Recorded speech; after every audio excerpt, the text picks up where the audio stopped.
Good morning and welcome to Coffee Club. My name is Abby Smith. I'm running for mayor of Kokomo, and I got advice when I started running that I needed to have coffee with as many people as possible, and quickly realized that that was not going to be something that I could physically do with as many people as I wanted to. So we started a virtual coffee club where you ask a couple of questions, one personal, one policy, and I answer them with a video that's distributed weekly, and you watch it whenever you would like to. And so the first thing I was going to do today is introduce my dog, Timber Stout. I actually have two dogs, so one of them is a 14-year-old yellow lab who just lays on his one spot on the couch at all times, so he was not really an option for a video. So Timber, hopefully you saw her earlier because she has decided to lay down right over here, is an 18-month-old German Shepherd, and we got her as a puppy because Ollie and a few dogs that preceded him were rescue/hand-me-down dogs, and we were, happy to do that, and they had a great time with them, but we really wanted a puppy this time for our family. So we got Timber. She has a very loud bark and loves to snuggle, thinks she's a teeny tiny lap dog, and she really is not, but we love her very much. So it's Timber Stout. Those are my dogs. So now for policy, I got a question from Zach about the housing market. It was a great question. His question specifically was about seeing the new building on the south end of town and wondering if that would be, he's concerned about what it was doing to the rest of the community, or if we were ignoring that, and if I was going to continue that as mayor, that strategy, or if I would reverse it. So it's a great question, and the answer is, I think it's also a great example of switching from an or question to an and question. So we need more housing. It's especially new housing. If that's what people want to buy, we want to be able to fill that market because we want them to move to the community. We want them to raise their family here. We want them to send their kids to our schools. We want to buy insurance from our neighbors. We want them to get groceries from our grocery stores. So we want to make sure we have that market.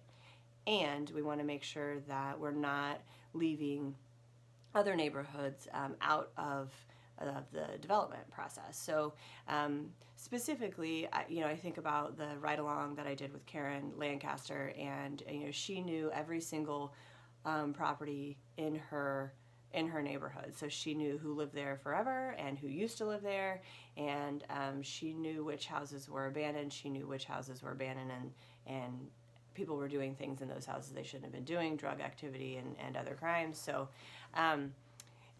neighbors know their neighborhood, and so that's where I would start, is to say, what does each neighborhood really need, and how can the city help with the tools that we have in our toolbox with code enforcement or leveraging federal grants for blight removal, etc., to make sure that this is a thriving neighborhood where the home values are growing and not declining.